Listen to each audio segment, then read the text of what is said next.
Hola, soy Kirk Cameron, y lo que vas a escuchar es el sermón que sacudió mi mundo. La primera vez que lo escuché me sorprendió mucho. La segunda vez que lo escuché, yo iba a la iglesia a predicar el Evangelio. Orillé el auto y yo sabía que mi vida jamás sería igual.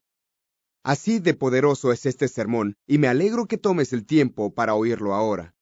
Él es Ray Comfort, y este es el sermón, El secreto que el infierno guardó mejor. A fines de los 70, Dios en su gracia me abrió un ministerio como predicador ambulante. Al empezar a viajar, tuve acceso a los registros de crecimiento de las iglesias. Y para mi horror descubrí que del 80 al 90% de los que profesaban decidir por Cristo se estaban alejando de la fe. Es decir, el evangelismo moderno y sus métodos estaban produciendo 80 a 90 de los comúnmente llamados apóstatas por cada 100 decisiones por Cristo. Te daré datos más concretos. En 1991, el primer año de la década de la cosecha, una denominación importante en Estados Unidos obtuvo 294,000 decisiones por Cristo. Es decir, en un año, esta denominación de 11,500 iglesias pudo conseguir 294,000 decisiones por Cristo. Lamentablemente solo pueden encontrar 14,500 miembros, lo que significa que no pueden dar cuenta de 280,000 de sus decisiones. Y estos son resultados normales para evangélicos modernos. Y algo que descubrí a fines de los 70 y me preocupó mucho. Empecé a estudiar a fondo el libro de Romanos y específicamente la proclamación del evangelio por hombres como Spurgeon, Wesley, Moody, Whitefield, Lutero y otros usados por Dios a lo largo de los siglos.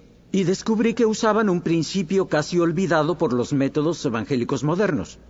La Biblia dice en el Salmo 19:7, la ley de Jehová es perfecta que convierte el alma. ¿Qué es lo que la Biblia dice que es perfecta y de hecho convierte el alma? Pues la Escritura es muy clara. La ley de Jehová es perfecta que convierte el alma. Para ilustrar la función de la ley de Dios, veamos por un momento la ley civil. Imagina que yo te dijera, te tengo una buena noticia. Alguien acaba de pagar una multa tuya por $25,000 por exceso de velocidad.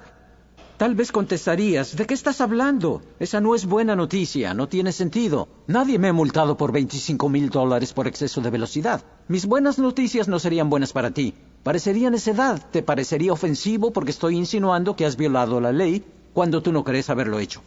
Dicho de esta manera tendría más sentido. En camino a esta reunión, el radar registró tu velocidad en 100 kilómetros por hora en una zona dedicada a una convención de niños ciegos. Había 10 señalamientos claros de que la velocidad máxima era 25 kilómetros por hora, pero tú pasaste de frente a 100 kilómetros por hora. Hiciste algo peligroso. La multa es de $25,000. La ley estaba a punto de tomar su curso cuando un desconocido intervino y pagó tu multa. Eres muy afortunado. ¿Ves que al decirte primero precisamente lo que has hecho mal, la buena noticia tendrá sentido? Si no te muestro clara y convincentemente que has violado la ley, la buena noticia parecerá necedad y ofensa. Pero cuando has entendido que has violado la ley, esa buena noticia se volverá buena de verdad. Igualmente, si me acerco al pecador impenitente y digo, Jesucristo murió en la cruz por tus pecados, para él será una necedad y una ofensa.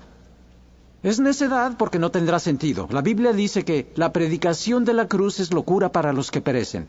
Y es ofensivo porque estoy insinuando que es pecador cuando él no cree serlo. Él considera que hay muchas personas peores que él. Pero si tomo el tiempo para seguir los pasos de Jesús, podría tener más sentido. Pero si tomo el tiempo para abrir la ley divina, los 10 mandamientos, y le muestro al pecador lo que ha hecho mal, que ha ofendido a Dios violando su ley, queda convicto por la ley como transgresor, como dice Santiago. Y la buena noticia de la multa pagada por él no será necedad ni será ofensivo. Será poder de Dios para salvación. Con esos conceptos en mente a manera de introducción, veamos ahora Romanos 3:19. Veremos algunas de las funciones de la ley de Dios para la humanidad. Romanos 3:19. Pero sabemos que todo lo que la ley dice, lo dice a los que están bajo la ley, para que toda boca se cierre y todo el mundo quede bajo el juicio de Dios. Así que una función de la ley de Dios es cerrar la boca, impedir que el pecador se justifique diciendo, hay muchas personas peores que yo, en realidad no soy mala persona. La ley cierra la boca al que se justifica y deja a todo el mundo, no solo al judío, sino a todo el mundo, culpable delante de Dios. Romanos 3:20. Ya que por las obras de la ley ningún ser humano será justificado delante de él, porque por medio de la ley es el conocimiento del pecado. La ley de Dios nos dice lo que es el pecado. Primera de Juan 3:4 dice, el pecado es transgresión de la ley. Romanos 7:7. ¿Qué diremos pues? Dice Pablo. ¿La ley es pecado? En ninguna manera. Pero yo no conocí el pecado sino por la ley. Pablo dice, yo no sabía lo que era pecado hasta que la ley me lo dijo. En Gálatas 3:24, de manera que la ley ha sido nuestro ayo para llevarnos a Cristo, a fin de que fuésemos justificados por la fe. La ley de Dios actúa como ayo para traernos a Jesucristo, para que podamos ser justificados por fe en su sangre. La ley no nos ayuda, solo nos deja indefensos. No nos justifica, solo nos deja culpables ante el tribunal de un Dios santo. Y la tragedia del evangelismo moderno es que a principios del siglo, cuando abandonó la ley, con su capacidad para convertir el alma y llevar a los pecadores a Cristo, tuvo que encontrar otra razón para que los pecadores respondieran al Evangelio. Y el tema que eligió el evangelismo moderno para atraer a los pecadores fue el mejoramiento de la vida. El Evangelio se degeneró en Jesucristo te dará paz, gozo, amor, realización y felicidad perdurable. Para ilustrar la naturaleza antibíblica de esta enseñanza popular, escucha la siguiente anécdota, porque la esencia de lo que digo gira alrededor de esta ilustración. Así que pon atención. Dos hombres están sentados en un avión. Al primero se le da un paracaídas y se le dice que se lo ponga ya que mejorará su vuelo. Está escéptico al principio, ya que no se imagina cómo el uso de un paracaídas en un avión podría mejorar su vuelo. Después de un tiempo decide experimentar para ver si la afirmación es válida. Al ponérselo siente su peso sobre sus hombros y le estorba para sentarse derecho. Pero se consuela con el hecho de que le dijeron que mejoraría su vuelo, así que decide darle tiempo a esto. Mientras espera, percibe que otros pasajeros están riendo de él porque lleva un paracaídas dentro del avión. Se empieza a sentir humillado. Cuando lo empiezan a señalar y se ríen de él, no lo puede soportar más. Desabrocha el paracaídas y lo arroja al suelo. Su corazón se llena de desilusión y amargura porque considera que le han mentido descaradamente.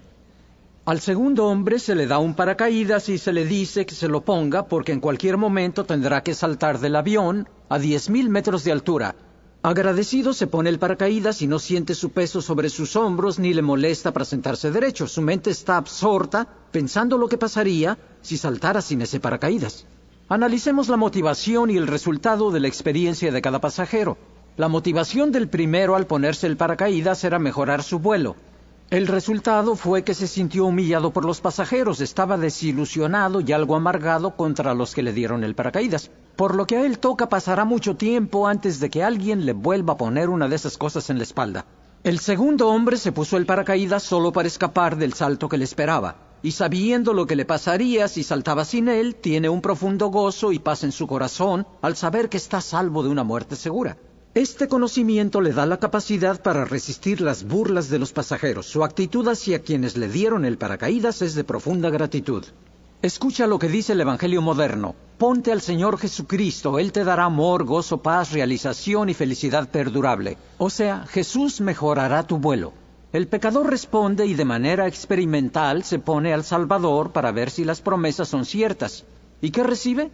La tentación, tribulación y persecución prometidas. Los otros pasajeros se burlan de él. ¿Qué hace entonces? Se despoja de Jesucristo, está ofendido por causa de la palabra, está desilusionado y algo amargado, y con justa razón.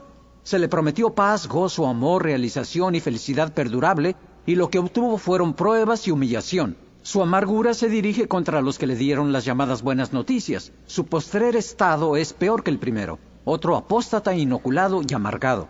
En lugar de predicar que Jesús mejora el vuelo, debemos advertir a los pasajeros que deben saltar del avión, que está establecido para el hombre que muera una vez y después el juicio. Y cuando un pecador entiende las consecuencias de violar la ley de Dios, abrazará al Salvador para escapar de la ira venidera. Y si somos testigos fieles y verdaderos, eso predicaremos, que viene la ira, que Dios ordena que todos los hombres en todo lugar se arrepientan. ¿Por qué? Porque Él estableció un día en el que juzgará al mundo con justicia. No se trata de felicidad, sino de justicia. No importa que un pecador esté muy feliz, que esté disfrutando de los placeres temporales del pecado. Sin la justicia de Cristo, perecerá en el día de la ira. Las riquezas para nada aprovechan en el día de la ira, pero la justicia libra de la muerte. Paz y gozo son frutos legítimos de la salvación, pero no es legítimo usar estos frutos como cebo para la salvación. Si lo seguimos haciendo, los pecadores responderán con motivaciones impuras y sin arrepentimiento. ¿Recuerdas por qué el segundo pasajero tenía gozo y paz en su corazón? Porque sabía que el paracaídas lo iba a salvar de una muerte segura. Y como creyente tengo, como dice Pablo, gozo y paz en el creer, porque sé que la justicia de Cristo me librará de la ira venidera. Recordando eso, analicemos el incidente a bordo del avión.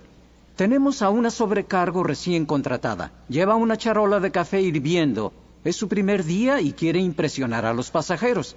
Y vaya que lo hace, porque al caminar por el pasillo tropieza con el pie de alguien y derrama ese café hirviendo en las piernas de nuestro segundo pasajero. Y como reacción ante ese líquido hirviendo en su tierna piel, dirá: ¡Uy! ¡Eso duele! Claro, siente el dolor, pero luego se arranca el paracaídas, lo arroja al suelo diciendo: ¡ridículo paracaídas! No, ¿por qué hacer eso? No se puso el paracaídas para mejorar su vuelo, se lo puso para salvarlo del salto venidero. En todo caso, el incidente con el café caliente hace que se aferre más al paracaídas, e incluso anhele el salto.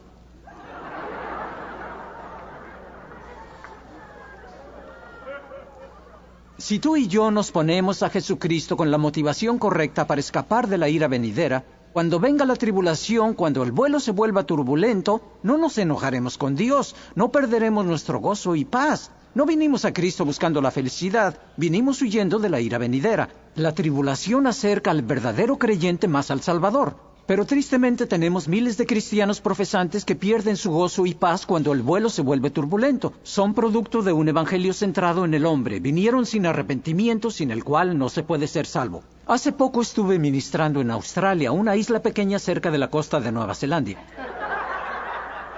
Prediqué sobre el pecado, la ley, justicia, santidad, juicio, arrepentimiento e infierno. No me vi arrollado por la cantidad de gente que deseaba dar su corazón a Cristo. El ambiente se puso muy tenso. Después de la reunión dijeron que había un joven que quería entregar su vida a Cristo. Fui allá y encontré a un joven que no podía repetir la oración del pecador porque lloraba profusamente. Para mí era tan alentador porque por muchos años padecí la enfermedad de frustración evangélica. Deseaba tanto que los pecadores respondieran al Evangelio que prediqué un mensaje centrado en el hombre, que esencialmente era este: jamás tendrás verdadera paz en Cristo, tienes un vacío en tu corazón que solo Él puede llenar. Yo predicaba Cristo y el arrepentimiento. Un pecador respondía a la invitación y yo pensaba: oh no, este quiere entregar su corazón a Cristo y hay un 80% de posibilidades de que apostatará. Y estoy cansado de apóstatas. Más vale que me asegure de que va en serio, que de verdad es sincero. Así que me acerqué a él con un espíritu de Gestapo. Lo abordaba y le decía: ¿qué es lo que quieres?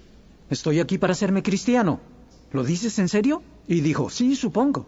Está bien, oraré contigo, pero más te vale que sea en serio y de todo corazón. Y él dijo: está bien, está bien. Repite esta oración con toda sinceridad después de mí y de verdad que sea de todo corazón. Asegúrame que lo dices en serio. Dios mío, soy un pecador. Él decía: Dios mío, soy un pecador. Y yo pensaba: ¿por qué no habrá evidencia visible de contrición, de que este hombre sienta remordimiento interno por sus pecados? Y si yo pudiera ver su motivación, hubiera sabido que era 100% sincero. Su decisión era de todo corazón. Él quería probar esa cosa de Jesús para ver si podía sacarle provecho. Había probado el sexo, drogas, materialismo y licor. ¿Por qué no probar el cristianismo para ver si es lo que dicen los cristianos? Paz, gozo, amor, realización y felicidad.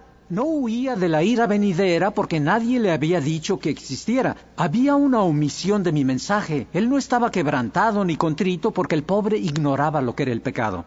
¿Recuerdan Romanos 7:7? Pablo dijo: yo no conocí el pecado sino por la ley. ¿Cómo puede un hombre arrepentirse si no sabe qué es el pecado? Cualquier arrepentimiento sería lo que llamo arrepentimiento horizontal.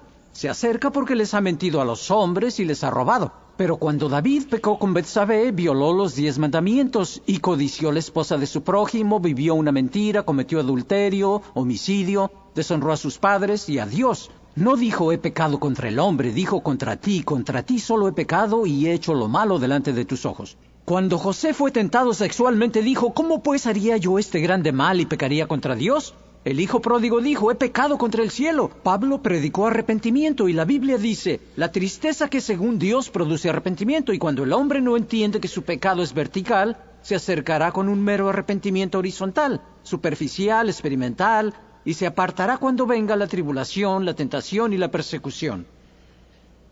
A.B. Earle dijo, he visto en mi larga experiencia que las más severas amenazas de la ley de Dios ocupan un lugar importante en el proceso de conducir a los hombres a Cristo. Tienen que verse a sí mismos como perdidos antes de clamar misericordia. No escaparán del peligro mientras no lo vean. Si intentas salvar a un hombre que se está ahogando cuando él no lo cree, no estará muy contento contigo.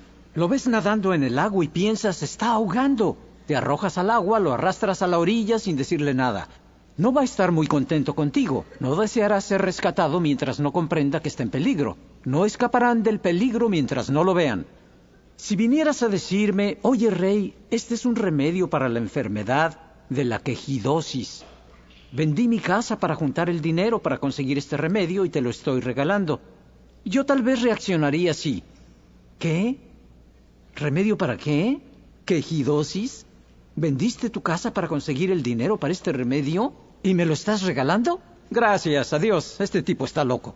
Tal vez así reaccionaría. Si vendiste tu casa para tener dinero para un remedio para una enfermedad desconocida y me lo regalas, yo pensaría que eres muy raro. Pero si me dijeras, Rey, tienes quejidosis crónica, veo 10 síntomas concluyentes en tu piel, vas a estar muerto en 2 semanas. Si yo me convenzo de que tengo la enfermedad, los síntomas son tan evidentes y dijera, oh, ¿qué debo hacer? Y luego me dijeras, no te preocupes, hay un remedio para la quejidosis crónica. Yo vendí mi casa para conseguir el dinero para obtener este remedio y te lo regalo. Yo no voy a menospreciar tu sacrificio, lo voy a agradecer y lo voy a aceptar. ¿Por qué? Porque he visto la enfermedad y puedo apreciar el remedio. Y tristemente lo que sucede en el mundo occidental es que hemos predicado el remedio sin antes convencer de la enfermedad. Hemos predicado un evangelio de gracia sin antes convencer a los hombres de que han violado la ley y consecuentemente casi todas las personas a las que les comparto el evangelio han nacido de nuevo 6 o 7 veces. Les digo, debes entregar tu vida a Cristo. Hice eso cuando tenía 7, 11, 16, 23, 25 años. Es obvio que el tipo no es cristiano, es fornicario y blasfemo porque cree que es salvo porque nació de nuevo. ¿Qué sucede? Está usando la gracia de nuestro Dios como ocasión para la carne. No aprecia el sacrificio. Para él nada tiene de malo pisotear la sangre de Cristo. ¿Por qué? Porque nunca se ha convencido de la enfermedad para apreciar el remedio. El evangelismo bíblico siempre, sin excepción, presenta la ley al soberbio y la gracia al humilde. Jamás verás a Jesús presentando el evangelio, las buenas nuevas, la cruz, la gracia de nuestro Dios, a la persona arrogante, soberbia, farisaica. No. Con la ley, Él quebranta el corazón endurecido y con el evangelio sana el corazón quebrantado. ¿Por qué? Porque Él siempre hizo lo que agrada al Padre. Dios resiste a los soberbios y da gracia a los humildes. La Escritura dice, abominaciones a Jehová todo altivo de corazón. Jesús dijo para quienes el evangelio dijo, el Espíritu del Señor está sobre mí por cuanto me ha ungido para dar buenas a los pobres, los quebrantados de corazón, los cautivos, los ciegos. Son declaraciones espirituales. Los pobres de espíritu, los quebrantados de corazón son los contritos. Los cautivos son los que Satanás llevó cautivos, y los ciegos son a los que el Dios de este siglo ha cegado para que no les resplandezca la luz del evangelio. Solo el enfermo necesita el médico, y solo los conscientes de su enfermedad apreciarán y aceptarán el remedio. Vamos a ver brevemente algunos ejemplos de la ley a los soberbios y gracia a los humildes. En Lucas 10:25 vemos que cierto intérprete de la ley se paró y probó a Jesús. No era un profeta, sino un experto en la ley de Dios. Se paró y le dijo a Jesús, ¿qué debo hacer para heredar la vida eterna? ¿Qué hizo Jesús? Le dio la ley. ¿Por qué? Porque era arrogante, soberbio y farisaico.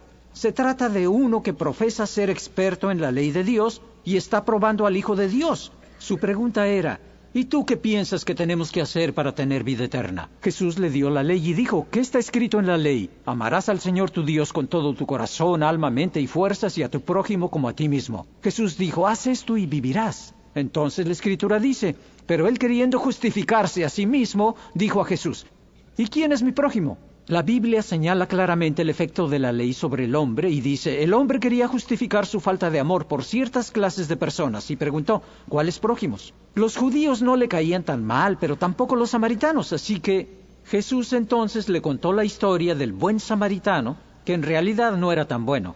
Y amando a su prójimo como a sí mismo, solo obedeció los requisitos básicos de la ley de Dios. Y el efecto de la esencia de la ley, la espiritualidad de lo que la ley exige en verdad, le tapó la boca a ese hombre, porque en realidad no amaba a su prójimo tanto así. La ley fue dada para cerrar toda boca y dejar a todo el mundo culpable ante Dios. En Lucas 18:18, el joven rico vino a Jesús y preguntó, ¿qué haré para heredar la vida eterna? ¿Cómo reaccionaríamos si alguien se acercara a preguntar, ¿cómo puedo tener la vida eterna? Diríamos, antes de que cambies de opinión, repite esta oración. ¿Pero qué hizo Jesús con su potencial convertido? Le señaló la ley. Le dio 5 mandamientos horizontales que debía cumplir con sus semejantes. Y cuando el hombre contestó, los he guardado desde mi juventud, Jesús dijo, una cosa te falta. Y usó la esencia del primero de los mandamientos. Yo soy el Señor tu Dios, no tendrás dioses ajenos delante de mí. Para mostrarle que su Dios era su dinero. Y no puede servir a Dios y al dinero. La ley para los soberbios. Luego vemos la gracia conferida al humilde en el caso de Nicodemo, un líder de los judíos y maestro en Israel. Estaba bien instruido en la ley de Dios. Era humilde porque vino a Jesús y reconoció la deidad del Hijo de Dios, un líder en Israel. Sabemos que veniste de Dios porque ningún hombre puede hacer estas señales si no está Dios con él. Jesús le dio a este humilde buscador de verdad las buenas nuevas de que la multa fue pagada por él. Porque de tal manera amó Dios al mundo que dio a su Hijo unigénito. Y no fue necedad de Nicodemo, sino poder de Dios para salvación. Igual en el caso de Natanael, un israelita criado bajo la ley, no solo de palabra. No había engaño en su corazón. Obviamente, la ley había sido su ayo para traer a este judío piadoso a Cristo. Igual con los judíos en el día de Pentecostés. Eran judíos devotos, piadosos, que por tanto comían, bebían y dormían con la ley de Dios. Matthew Henry, el comentarista bíblico, dijo que estaban juntos el día de Pentecostés para celebrar la entrega de la ley de Dios en el monte Sinaí. Y cuando Pedro se paró para predicarles a estos judíos, no predicó ira. La ley produce ira y sabían eso. No predicó justicia ni juicio. Solo les dio las buenas noticias de que la multa había sido pagada por ellos. Les remordió la conciencia y clamaron, varones, hermanos, ¿qué haremos? La ley era un ayo para llevarlos a Cristo para que pudieran ser justificados por fe en su sangre. Como dijo el himnólogo, por la Biblia miro que pequé y su ley divina quebranté. Mi alma entonces contempló por fe al Salvador. Primera de Timoteo 1:8 dice, pero sabemos que la ley es buena si uno la usa legítimamente con los fines para la que fue diseñada. La ley de Dios es buena si se usa legítimamente para lo que fue diseñada. ¿Para qué fue diseñada? Este versículo lo dice. La ley no fue dada para el justo, sino para los transgresores. Y los enumera. Sodomitas y fornicarios. Si quieres conducir a un homosexual a Cristo, no discutas con él respecto a su perversión. Te estará esperando con los guantes de box puestos. Dale los 10 mandamientos. La ley fue hecha para los homosexuales. Muéstrale que está condenado, aparte de su perversión. Si quieres conducir a un judío a Cristo, aplícale el peso de la ley y que prepare su corazón para la gracia. Si quieres conducir a un musulmán a Cristo, dale la ley de Moisés y despójalos de su justicia propia para conducirlos al pie de la cruz ensangrentada. Aceptan a Moisés como profeta. Oí de un musulmán que leía nuestro libro El secreto que el infierno guardó mejor y Dios lo salvó con solo leer ese libro. ¿Por qué? Porque la ley de Jehová es perfecta. Recuerda a la mujer que cometía adulterio violando el 7º mandamiento. La ley pedía su sangre y se encontraba entre la espada y la pared. No tenía más recurso que arrojarse a los pies del Hijo de Dios pidiendo misericordia. Y esa es la función de la ley de Dios. Pablo habló de estar encerrado bajo la ley condena. Dirás, no puedes condenar a los pecadores. Hermanos, ya están bajo condenación. Juan 3:17, el que no cree ya ha sido condenado. Lo único que hace la ley es mostrarle su verdadero estado. Damas, ustedes se identificarán con esto. Necesitas sacudir el polvo de la mesa de centro, así que lo limpias con el sacudidor. Ha desaparecido todo el polvo, luego corres la cortina y entra la luz matinal del sol. ¿Qué ves sobre la mesa? Polvo. ¿Qué ves en el aire? Polvo.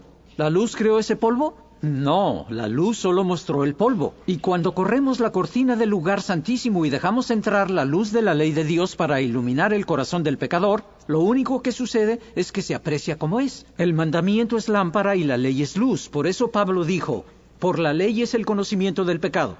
Por eso dijo, por el mandamiento el pecado se volvió sobremanera pecaminoso. En otras palabras, la ley le mostró el pecado como realmente es. Normalmente en esta etapa de la enseñanza repaso los 10 mandamientos uno por uno, pero lo que haré es compartirles cómo testifico personalmente porque creo que será más provechoso. Yo creo fuertemente en seguir los pasos de Jesús. Jamás me acercaría a una persona para decirle, Cristo te ama. Es totalmente antibíblico, no existe antecedente para esto en la Escritura. Tampoco le diría a alguien, quisiera hablar contigo de Jesucristo. ¿Por qué? Porque si quiero despertarte de un sueño profundo, no te echaría la luz de una lámpara a los ojos. Primero lo natural y luego lo espiritual. Porque el hombre natural no percibe las cosas que son del Espíritu de Dios, ni las puede conocer, le son necedad, porque se han de discernir espiritualmente. En Juan 4 está el precedente bíblico para el testimonio personal, el ejemplo de Jesús con la mujer en el pozo. Comenzó con lo natural y viró hacia lo espiritual. Trajo convicción usando el 7º mandamiento y se reveló como el Mesías. Así que si encuentro a alguien, le hablo acerca del clima o de los deportes. Dejo que se sientan cómodos para conocernos. Una que otra broma y luego paso de lo natural a lo espiritual. Esto lo hago con folletos evangelísticos. Tenemos como 25 diferentes folletos. Somos un ministerio para el cuerpo de Cristo. Hemos imprimido millones de folletos y nuestros folletos son novedosos. Si los usas, necesitas tener muchos porque la gente te perseguirá para pedirte más. Un ejemplo. Este es nuestro folleto de ilusión óptica. ¿Cuál se ve más grande? Si alcanzas a ver esto. ¿El rosa se ve más grande? ¿Ven eso? Los que están escuchando el audio. Son iguales, es una ilusión óptica. Les digo, es un folleto evangelístico. Hay instrucciones al reverso. Luego digo, te lo regalo. Dicen, oye, muchas gracias, qué interesante. Vaya, otro regalo para ti. Saco de mi bolsa una moneda grabada con los 10 mandamientos. Tenemos una máquina que hace eso. Compramos las monedas en el banco, nuevecitas, y las pasamos por la máquina que las prensa. Te lo hacemos en la uña si gustas. Pero les imprime los 10 mandamientos, es legal hacerlo, se considera un arte. Y les digo, toma este regalo. Preguntan, ¿qué? ¿Qué es eso? Les digo, es una moneda con los 10 mandamientos, los grabé con mis dientes. Con un diente hice la I, pero la E es más difícil. Estoy sondeando para ver si está abierto a las cosas espirituales. Si dice 10 mandamientos, gracias. No está abierto. Pero lo más frecuente es, ¿los 10 mandamientos? Gracias, se lo agradezco. Y le pregunto, ¿guardas los 10 mandamientos? En general, sí. Revisémoslos. ¿Alguna vez has mentido? Dice, sí, 1 o 2 veces. Entonces, ¿qué eres? ¿Un pecador? Contesto, no. ¿Qué eres por el hecho de mentir? Yo no soy mentiroso. Entonces digo, oye, ¿cuántas mentiras tienes que contar para ser mentiroso? ¿10? ¿No es cierto que si cuentas una mentira eres mentiroso? Y él dice, sí, supongo que sí. ¿Alguna vez has robado? Y dice, no.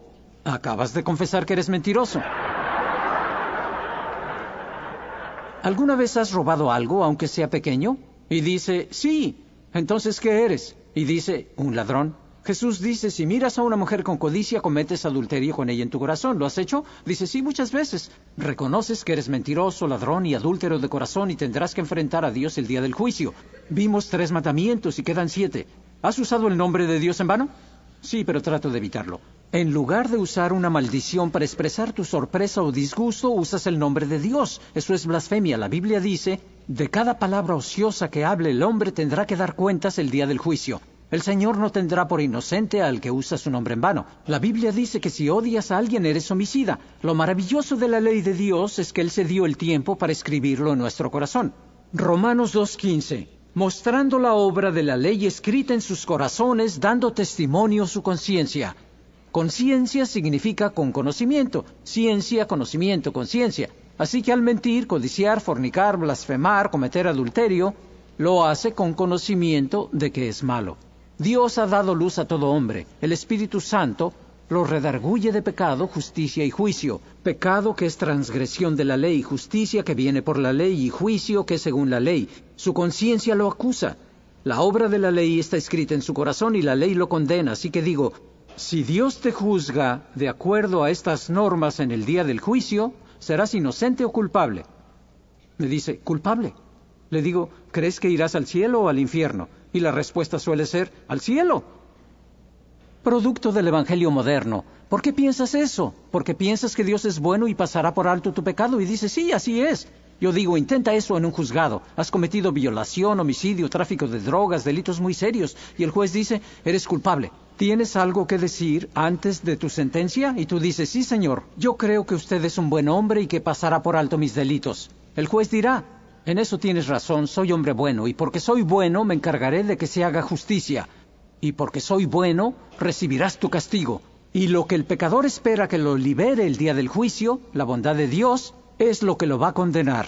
Porque si Dios es bueno, por su misma naturaleza tendrá que castigar a los homicidas, violadores, ladrones, mentirosos, fornicarios, blasfemos. Dios castigará al pecado donde quiera que se encuentre.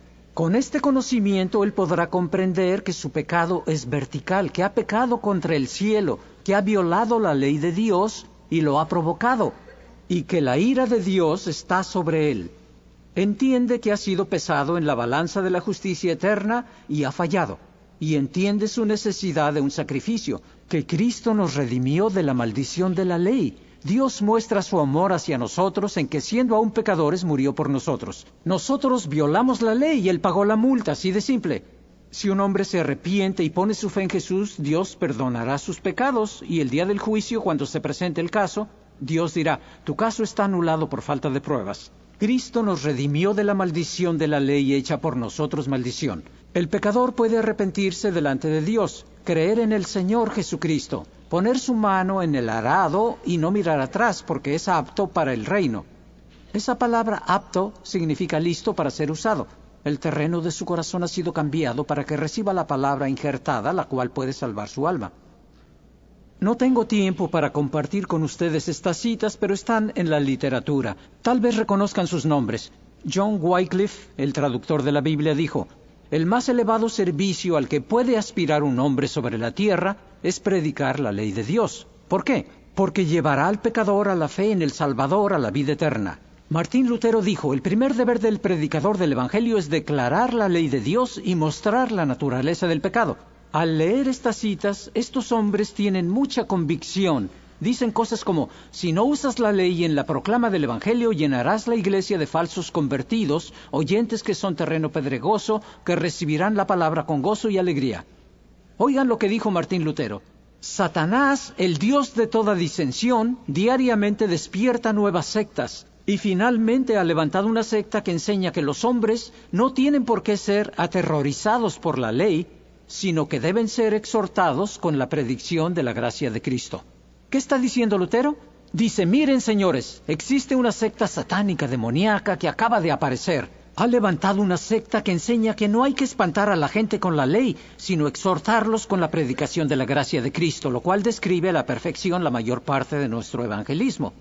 Matthew Henry, John Wesley le dijo a un amigo evangelista joven, predica 90% ley y 10% gracia. ¿90% ley y 10% gracia? Muy difícil. ¿No podría ser 50-50? Considéralo así. Yo soy médico y tú paciente. Tienes una enfermedad maligna y yo tengo un remedio. Pero es absolutamente esencial que lleves el tratamiento al pie de la letra. Si no, no va a funcionar. ¿Cómo lo voy a presentar? Tal vez así. Ven acá, siéntate. Te tengo una noticia muy grave. Tienes una enfermedad maligna. Veo que empiezas a temblar. Pienso en mi interior. Empieza a entender la gravedad de la situación. Saco las radiografías, te muestro cómo la enfermedad ha invadido tu cuerpo. Te hablo por 10 largos minutos acerca de esta terrible enfermedad. ¿Por cuánto tiempo crees que te voy a tener que hablar del remedio? Muy poco. Estás temblando y después de 10 minutos te digo, a propósito, aquí está el remedio. Y dices, ¡lo quiero! Tu conocimiento de la enfermedad y sus horribles consecuencias han hecho que desees el remedio. Antes de que yo fuera cristiano, deseaba la justicia tanto como un niño de 4 años desea el baño. ¿Qué quiero decir? Jesús dijo, bienaventurados los que tienen hambre y sed de justicia. ¿A cuántos incrédulos conoces que tienen hambre y sed de justicia? La Biblia dice, no hay quien busque a Dios, porque aman más las tinieblas que la luz, y no vienen a la luz para que sus obras no sean reprendidas. Pero la noche que me confrontaron con la naturaleza espiritual de la ley de Dios, y entendí que Dios ama la verdad en lo íntimo, que Él veía mis pensamientos y considera que codicia es adulterio y odio es homicidio, empecé a decir, veo que estoy condenado. ¿Qué debo hacer para ser justificado? Empecé a tener sed de justicia. La ley le puso sal a mi lengua. Fue un ayo para llevarme a Cristo. Charles Spurgeon dijo, jamás aceptarán la gracia mientras no tiemblen ante una ley justa y santa. D.L. Moody, John Bunyan y John Newton compusieron Amazing Grace. Si alguien sabía lo que es la gracia, era Newton. Él dijo, entender correctamente la armonía entre la ley y la gracia evita el ser reducidos por el error a la derecha o a la izquierda. Lo primero que me dijo David Wilkerson cuando me llamó por teléfono fue, yo creía ser el único que no cree en el seguimiento. Yo creo en alimentar al recién convertido, creo en nutrirlo y creo en discipularlo. Es bíblico e indispensable, pero darle seguimiento no está en la Escritura. El eunuco etíope se quedó sin seguimiento. ¿Cómo sobreviviría? Lo único que tenía era Dios y la Escritura.